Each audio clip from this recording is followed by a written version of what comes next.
அமைச்சர் ஐ பெரியசாமி மருத்துவமனை அனுமதி. ஊரக வளர்ச்சித்துறை அமைச்சர் ஐ பெரியசாமி சென்னையில் உள்ள தனியார் மருத்துவமனையில் சிகிச்சைக்காக திடீரென அனுமதிக்கப்பட்டுள்ளார். கடந்த சில நாட்களாக அவர் காய்ச்சலால் அவமதிப்பட்டு வந்தார். இந்த நிலையில் நேற்று காய்ச்சல் அதிகரித்துள்ளது. இதை அடுத்து 1000 விளக்கு பகுதியில் கிரீன் சாலையில் உள்ள தனியார் மருத்துவமனையில் பெரியசாமி அனுமதிக்கப்பட்டார். அவருக்கு அங்கு சிகிச்சை அளிக்கப்பட்டு வருகிறது. எம்.ஆர். விஜயபாஸ்கருக்கு ஜாமீன்.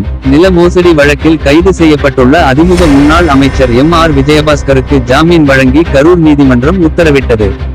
சுமார் 100 கோடி மதிப்புள்ள நிலத்தை மோசடி செய்த வழக்கில் தலைமறைவாக இருந்த அவரை கடந்த 16ஆம் தேதி கேரளாவில் வைத்து போலீசார் கைது செய்தனர்.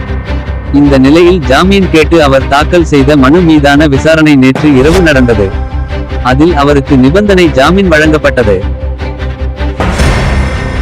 இன்று கடைசி நாளை முதல் 5000 அபராதம். 2023-2024 நிதியாண்டுக்கான வருமான வரி கணக்கை தாக்கல் செய்ய ஜூலை 31 வரை அவகாசம் அளிக்கப்பட்டிருந்தது.